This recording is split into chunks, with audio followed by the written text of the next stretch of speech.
Clever y creo que no nos dejamos de sorprender todos los días con información que tiene que ver con el fiscal nacional Jorge Abbott, con reuniones que sostuvo antes de ser fiscal y después de ser fiscal, con reuniones que tenían que ver con casos fuertes, casos calientes en temas de platas políticas, y también asociándolo con lo último que dijo en su cuenta pública, cuando dijo directamente que hay justicia para unos y justicia para otros. Estamos con el abogado Mauricio Daza, es abogado querellante, ha estado en varios casos en contra del poder.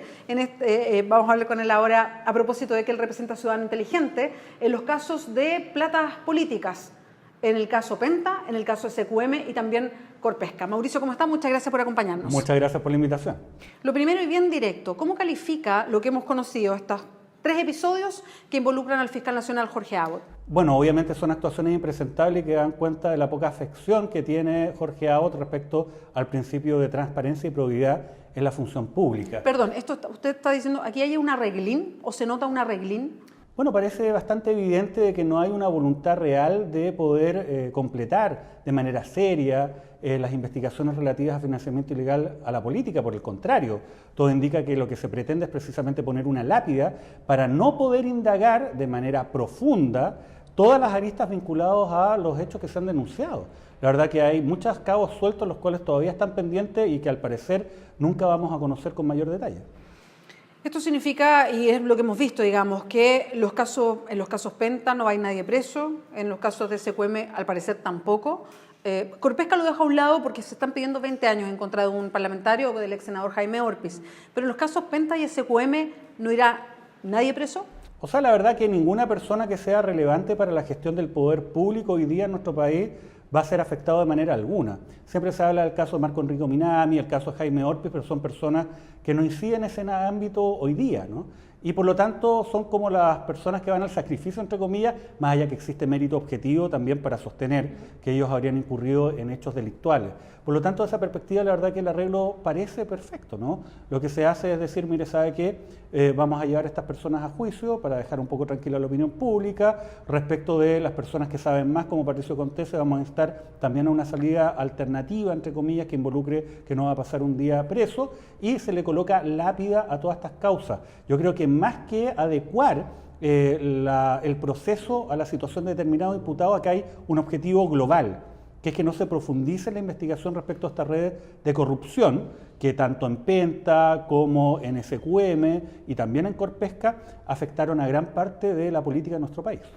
Ahora, cuando uno mira las últimas actuaciones de Jorge Abbott, uno se hace varias preguntas. Por ejemplo, él cuando en la cuenta pública que hace como fiscal nacional señala que tiene que haber una forma distinta de una mirada de un fiscal cuando está juzgando a alguien, por ejemplo, que tiene una representación parlamentaria respecto a otras personas, que tienen que ser más diligentes. Por eso yo decía, o sea, parece que hay justicia diligente para uno o tiene que ser más diligente para unos y para los otros no. Esa es la gran pregunta y uno ve que él eso lo dice públicamente en una cuenta pública. Cuando después se conoce de esta reunión del que era entonces senador, Hernán Larraín, con el fiscal cuando él estaba en carrera, donde los senadores tenían que votar para convertirse en fiscal nacional, en un momento muy duro de la política chilena porque se estaban investigando estos casos que involucraban a otros senadores, y cuando después se sabe que tiene otra reunión, ya siendo fiscal, adelantando lo que pasaba con alguien que estaba siendo investigado, como el senador Iván Moreira, y el fiscal cuenta esto, lo reconoce sin ningún tipo de pudor. ¿Qué lectura podemos hacer como ciudadanos, como ciudadanas de esos hechos? Bueno, obviamente existe una gran desidia por parte de Jorge Abbott al manifestar cuál ha sido su conducta en relación a estos casos que vinculan a personeros políticos importantes y también del poder económico. Y esto, a mi juicio, deriva de que él es un abogado, entre comillas, de la vieja escuela en el mal sentido de la palabra, ¿no? En cuanto a que validan este tipo de cosas como algo natural. Él en muchas oportunidades de alguna forma ha esbozado esta tesis bastante torcida y trasnochada de la razón de Estado, ¿no? Que básicamente consiste en decir, mire, ¿sabe qué? Si nosotros investigamos a todas las personas hasta el final por hechos de corrupción, son tantos los involucrados, está la extensión y profundidad de este fenómeno que finalmente se va a afectar el normal funcionamiento de las instituciones. Sin embargo, eso es al revés. Lo que afecta gravemente el normal funcionamiento de las instituciones y la sustentabilidad de nuestra democracia es la falta de credibilidad que exista respecto de estos órganos públicos. Y esto precisamente se concreta cuando no realizan el fin establecido en la Constitución y en la ley, que en este caso se concreta en investigar delitos, sobre todo de corrupción, caiga quien caiga, sin tener consideración cuál es la posición de poder político económico de las personas involucradas. Hay una propuesta que viene por parte de algunos parlamentarios del Frente Amplio que buscan la destitución del fiscal Abbott, que es una presentación que tiene que hacerse la Corte Suprema para que se tome una decisión como esta, que sería una decisión bien inédita. A ver, también reconozcamos que el Ministerio Público, los fiscales nacionales tampoco son una figura tan antigua en nuestra historia, ¿no? Esto viene desde el cambio del sistema procesal penal, pero sí no ha sucedido nunca. A su juicio, abogado, ¿hay méritos para presentar una solicitud de destitución del fiscal nacional hoy día? A ver, en términos generales yo creo que hay mérito y bastante para que la Cámara de Diputados de una buena vez y por primera vez realice alguna actuación de fiscalización real y concreta respecto no solamente al fiscal nacional, sino también al Ministerio Público en general. La forma de poder concretar esa fiscalización es bien acotada en nuestra legislación. La verdad que la autonomía del Ministerio Público y la forma como la han entendido los fiscales nacionales sucesivamente determina de que prácticamente pueden hacer lo que quieran sin que nadie los pueda controlar. Claro, ahí no hay contrapeso, ¿no? Claro, no hay ningún contrapeso, lo cual es bastante escandaloso. Yo creo que Jorge Abbott, en muchas de sus actuaciones y omisiones, traspasó el límite de la imprudencia para entrar derechamente al terreno de la ilegalidad. Y en ese contexto, claro que hay mérito para que se pueda presentar una petición de esa naturaleza. A su juicio, de lo que hemos conversado de las actuaciones recientes o de lo que se ha conocido recientemente, donde ha participado el fiscal Jorge Abbott, ¿dónde hay ilegalidad? A ver, son muchas. Yo creo que desde aquellos actos los cuales han sido atribuidos por los propios funcionarios del Ministerio Público a través de sus asociaciones y que han revelado, de hecho, en cuanto a prácticas antisindicales, la persecución y vulneración de derechos fundamentales de distintos trabajadores al interior de esta organización, también está, para tomar solamente un ejemplo, la última revelación, la reunión entre Hernán Larraín y Jorge Abbott para tratar el caso de Iván Moreira, cuando Jorge Abbott ya había asumido como fiscal nacional, es claramente ilegal. ¿Y por qué digo esto?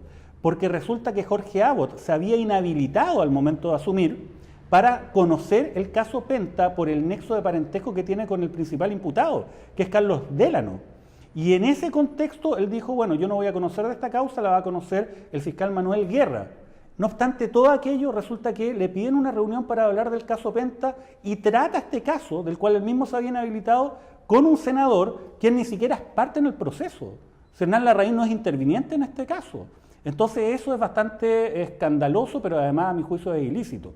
Pero sin perjuicio de aquello, además, las explicaciones que se han dado por el Ministerio Público a esta reunión son inverosímiles. Se dice, no, mire, ¿sabe qué? Aquí finalmente fue una reunión, pero esto no incidió en el caso Penta. Cuando 20 días después de esa reunión se da un giro en 180 grados por parte de la Fiscalía y pasa de acusarlo a 10 años de cárcel y llevarlo a juicio oral a ofertarle una pena de conveniencia de 4 años remitido. La verdad que es bastante escandaloso. Ni siquiera 4 años remitido. La verdad que lo que ocurrió en este caso fue que sencillamente se le dijo, mire, pague una multa con determinadas cuotas precio contado, entre comillas. Entonces la verdad es que obviamente aquí existe un conjunto de explicaciones que solamente ponen un mayor manto de duda en relación a la actuación de la Fiscalía. Abogado, le quería preguntar, usted que es parte de un sistema, que es el sistema judicial, cuando un país imparte justicia, un poder que es clave para llamarnos una república, para ser un país democrático. Cuando pasan estas cosas, cuando un fiscal nacional puede reconocer que hay justicia para unos o para otros, cuando uno mira que en un cierto círculo de poder parece que no puede penetrar la justicia, ¿cómo se afecta el país en general? ¿Cómo se afecta la democracia, la convivencia civilizada cuando pasan estas cosas? Bueno, la verdad que estas son como la prueba de resistencia de elementos, no de una democracia. Y la verdad que esto da cuenta que ese concepto de democracia en Chile no es una realidad plena, sino más bien es un proyecto, es una idea, es una labor que hay que todavía construir. Y desde esa perspectiva, obviamente, hay mucho por avanzar, entre otras cosas, el que personas que están a cargo de instituciones como el Ministerio Público o personas que tienen responsabilidades como los propios senadores, entonces entiendan de que vivimos en un Estado de Derecho y que su conducta se tiene que regir no solamente a partir de normas explícitas, sino a través de ciertos principios que informan lo que son las disposiciones que regulan la actuación de los funcionarios públicos. La probidad, que significa básicamente el colocar el interés general por sobre determinados intereses particulares en el ejercicio de la función pública. La transparencia, entre otros principios, es lo que debe informar esta actuación, pero claramente acá no existe. Acá lo que se pretende con esta justificación que ya habíamos hablado, ¿no? La denominada razón de Estado, esta tesis de los años 90, ¿no?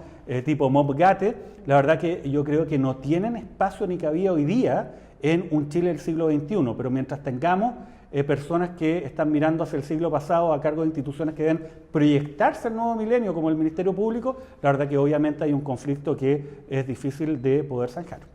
Abogado Mauricio Daza, muchas gracias por acompañarnos hoy día. Muchas gracias a ustedes por la invitación. Gracias por escucharnos, por vernos. Sigues en Clever.